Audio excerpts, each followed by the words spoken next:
Good morning students. जैसे कि हमने पिछले वीडियो में पढ़ा था ड बर्नर्स ट्रेड, ड बर्नर्स का सिद्धांत हमने पढ़ा था। अब हम उसकी कमियों के बारे में पढ़ने जा रहे हैं। ड्रॉबैक्स ऑफ ड बर्नर्स ट्रेड, उसकी क्या कमियां थी उसके सिद्धांत की। ड Berners could identify only 3 traits. He was not applicable or able to prepare traits of all the known elements. उस टाइम जितने भी एलिमेंट्स खोजे गए थे ड बर्नर ने उसमें से सिर्फ 3 की ही तिकड़ी, 3 के ही ट्रेड बना सके थे। ये सबसे बड़े उनकी जो सिद्धांत की थी कमी थी। जो all the known elements could not be arrange in the form of triads, सभी नॉन एलिमेंट्स जितने भी उस टाइम पे खोजे हुए थे सभी जो थे ट्रेड में फिट नहीं हो पा रहे थे। और जो ड बर्नर का क्लासिफिकेशन था वो हर एलिमेंट्स के लिए यूजफुल नहीं हुआ था। यही उसके सिद्धांत की सबसे बड़ी कमियां थी। अगला सिद्धांत हम पढ़ने जा रहे हैं Newland law of octaves, Newland का अष्टक सिद्धांत। Newland was an English scientist, he arrange elements according to their increasing atomic mass. Newland जो था 1866 में एक इंग्लिश साइंटिस्ट, न्यूलैंड ने एलिमेंट्स को उनके बढ़ते हुए परमाणु पुंज के अकॉर्डिंग अरेंज किया। उसने सबसे कम एटॉमिक वाले एलिमेंट्स हाइड्रोजन से लेकर सबसे ज्यादा एटॉमिक मास वाले एलिमेंट्स थोरियम तक एलिमेंट्स को अरेंज किया। He arranged all the 56 elements that were known at that time according to their atomic mass. परमाणु पुंज के अकॉर्डिंग जो था उसने एलिमेंट्स को अरेंज किया, सबसे कम हाइड्रोजन से लेके सबसे ज्यादा थोरियम एटॉमिक मास तक अरेंज किया। उसके सिद्धांत ने उसने कहा कि प्रॉपर्टी जो है 8th एलिमेंट की वो सिमिलर होएगी फर्स्ट एलिमेंट्स। उन्होंने देखा कि जो हर 8th एलिमेंट की जो प्रॉपर्टी है वो फर्स्ट एलिमेंट से मिलती है। इसी कारण उन्होंने अपने लॉ को न्यूलैंड लॉ ऑफ ऑक्टेव का नाम दिया।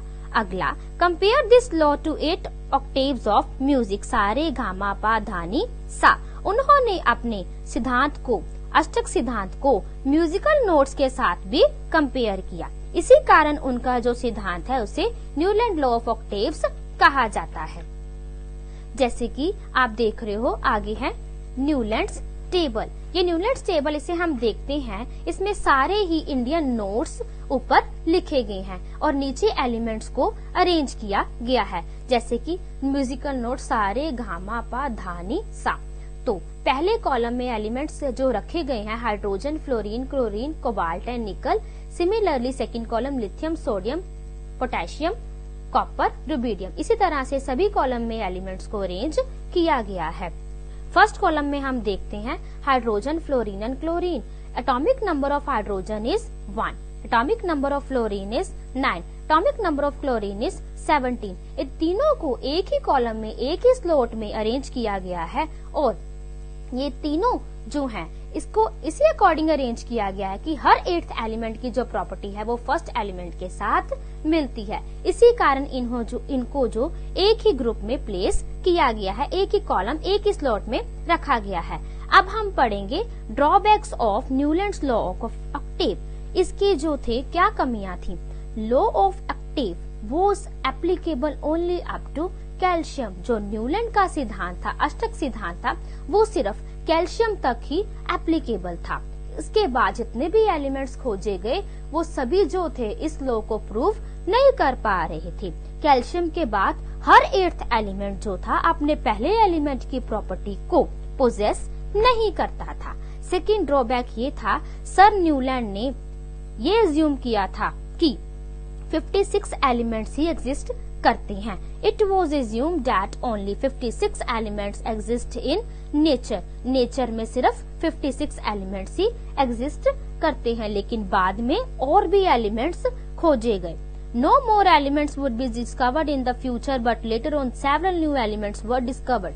उन्होंने कहा था कि फ्यूचर में और कोई एलिमेंट्स नहीं खोजा जाएगा, लेकिन बाद में बहुत सारे elements खोजेगी whose properties did not fit into the law of octaves. और जितने भी एलिमेंट्स खोजे गए थे वो सभी जो थे इस लॉ ऑफ ऑक्टेव में फिट नहीं हो रहे थे। उनकी जो 8th एलिमेंट की प्रॉपर्टी थी वो फर्स्ट एलिमेंट से मिल नहीं रही थी।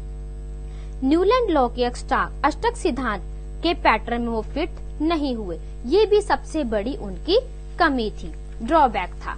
अगला है 2 elements copper and nickel are placed in the same slot and placed in same column as fluorine. जैसे कि आप टेबल में देखते हैं कि कॉपर एंड निकल जो थे इनको एक ही कॉलम में रखा गया था फ्लोरीन के साथ, जबकि इनकी कोई भी प्रॉपर्टी जो है फ्लोरीन के साथ मैच नहीं कर रही थी, सिमिलर नहीं थी।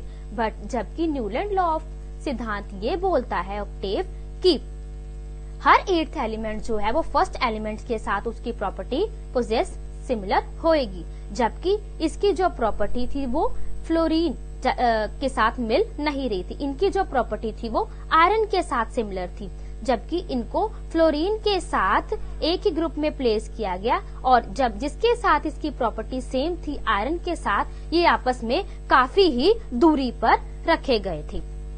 तो ये भी सबसे बड़ी उनकी ड्रॉबैक था, कमी थी। In the similar way, iron, which resembles cobalt and nickel in properties, has been placed far away from these elements. जबकि आयरन के साथ इनकी प्रॉपर्टी मिल रही थी और उनको उससे दूर रखा गया था, काफी दूर प्लेस किया गया था। Newland law of octaves worked well with the lighter elements only. बाद में ये भी कहा गया कि जो न्यूलैंड का सिद्धांत है, अष्टक सिद्धांत है, उसमें जो सिर्फ हल्के एलिमेंट्स ही लेके चले हैं, लाइटर एलिमेंट्स पर ही काम हुआ है, हल्के तत्व को ही अरेंज करने में सक्सेसफुल हुआ है। Okay, thank you students.